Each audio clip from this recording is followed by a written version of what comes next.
Būna tokių atvejų, kad ar pasibaigė popierius, ar nėra popieriaus ir vairuotojas nori pasitikrinti, ar tam tikrus duomenis, kuriuos galima matyti spausdinėje.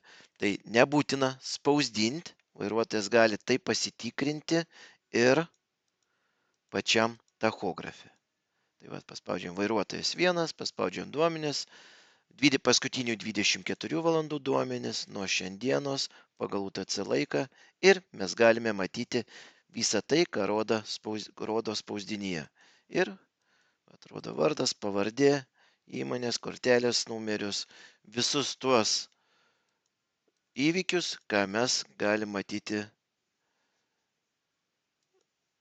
spausdinyje. Tik tai čia mažesniame ekrane gal nėra taip ir patogu.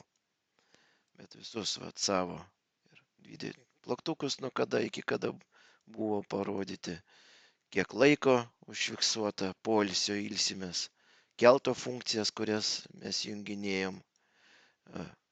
Lygiai taip pat aš galiu matyti, ar buvo įjungta, ar tachografė užfiksuota mano funkcija out.